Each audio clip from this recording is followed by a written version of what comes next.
আজি ধুবুৰী জিলা আয়ুক্তৰ কাৰ্যালয়ত ধুবুৰী লোকসভাৰ সাংসদ ৰকিবুল হুছেইনৰ সভাপতিত্বত নিশা সভাৰ আয়োজন কৰা হয়। ধুবুৰী জিলাৰ সকলো বিভাগৰ বিষয়া কৰ্মচাৰীসকলৰ সৈতে পৰ্যালোচনা কৰে সাংসদ ৰকিবুল হুছেইনে।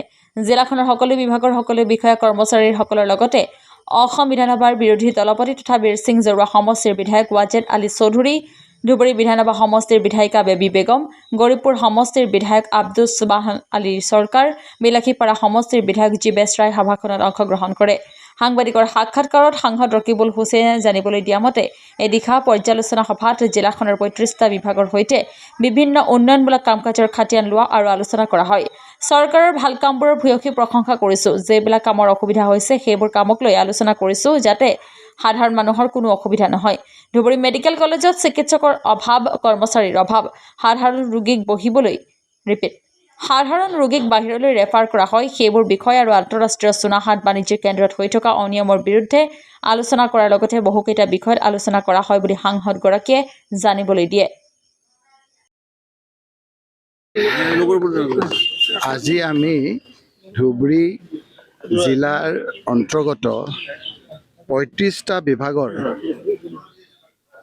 বিভিন্ন উন্নয়নমূলক কামৰ আজি আমি আলোচনা কৰিছোঁ। দিশা কমিটিৰ সভাত বিভিন্ন PRI-সকলকে আৰম্ভ কৰি বিভিন্ন ডিপাৰ্টমেণ্টৰ উচ্চপদস্থ বিষয়াসকলো আহিছিল। ইয়াৰ বিভিন্ন কাম কাজৰ খতিয়ান আমি লৈছোঁ। যিবিলাক চৰকাৰৰ ভাল স্কিম আছে আমি ভূয়সী প্ৰশংসা কৰিছোঁ আৰু সেইবিলাকৰ ইমপ্লিমেণ্টেশ্যনৰ ক্ষেত্ৰত যিবিলাক অসুবিধা হৈছে সেইবিলাকতো জোৰা মাৰি যাতে সাধাৰণ মানুহৰ কোনো অসুবিধা নহয় সেই কথাবিলাক আমি চাইছোঁ। ইয়াৰ মেডিকেল কলেজখনতো বিভিন্ন অসুবিধাৰ কথা আজি আমাৰ দৃষ্টিগোচৰ হৈছিলে। আমাৰ CLP লিডাৰ ডাঙৰীয়াইও বিধানসভাতো এই কথাখিনি কৈছিল যে সাধাৰণ এটা অপাৰেশ্যন কৰিবলৈও আমি ইয়াত ৰেফাৰ কৰিব লাগে।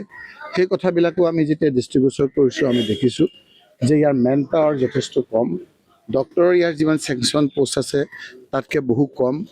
আমাৰ যিখিনি আমাৰ বাকী ক্ষেত্ৰত যিখিনি আছে মেডিকেলৰ সেইখিনিতো আপোনাৰ যথেষ্ট কম। সেইখিনি স্কুলৰ ক্ষেত্ৰতো আমি দেখিছোঁ যে আমাৰ যিখিনি মিনিমাম টিচাৰ ৰাখিব লাগে, যিটো ৰেচিঅ'ত 30 জনৰ এজন থাকিব লাগে, সেই ধৰণৰো কম। সেইখিনিৰ কাৰণে বিভিন্ন ক্ষেত্ৰত এডুকেশ্যনৰ ক্ষেত্ৰতো বহুত আপোনাৰ অসুবিধা দেখা গৈছে। আমি কাকো দোষাৰোপ নকৰি আমি এইখিনি সিদ্ধান্ত লৈছোঁ যে চৰকাৰক আমি গোটেই কথাখিনি দৃষ্টিগোচৰ কৰিম আৰু সেই দৃষ্টিগোচৰ কৰি ইয়াৰ যিখিনি দুখীয়া মানুহৰ ল'ৰা-ছোৱালীৰ ক্ষেত্ৰত, দুখীয়া মানুহৰ হেল্থৰ ক্ষেত্ৰত, সাধাৰণ মানুহৰ অসুবিধাবিলাক দূৰ কৰিবলৈ যিখিনি ব্যৱস্থা ল'ব লাগে গোটেই দিনজোৰা আমি আলোচনা কৰি এইখিনি সিদ্ধান্ত লৈছোঁ। লগতে ইয়াত কিছুমান ইলিগেল এক্টিভিটিছ মই আজি ইমান কথা ক'ব খোজা নাই, কাৰণ ভালকৈ আমাৰ গোটেই মিটিংখন আমি কৰিছোঁ। সোণাৰহাট নেকি তাত আপোনাৰ বিভিন্ন ট্ৰেন্সপৰ্টৰ গাড়ীবিলাক গৈ থাকে, সেইবিলাকতো যাতে অকণমান দৃষ্টিগোচৰ হয়, সেইবিলাকো যাতে ইলিগেল এক্টিভিটিছটো বন্ধ হয় তাৰ কাৰণেও আজি আমি দিশা মিটিঙত আলোচনা কৰিছোঁ। আশা ৰাখিছোঁ যে আজিৰ এই মিটিংখনত আমাৰ আজি সাধাৰণ মানুহৰ যথেষ্ট উপকৃত হ'ব আৰু চৰকাৰেও এই কথাবিলাক আমাৰ যেতিয়া ইয়াৰ পৰা ফৰ্মেলি পঠিয়াব সেইখিনি অকণমান চালি জাৰি চাই ইয়াৰ অসুবিধাবিলাক দূৰ কৰাৰ ক্ষেত্ৰত তেওঁলোকে কাৰ্যকৰী ব্যৱস্থা ল'ব। Thank U.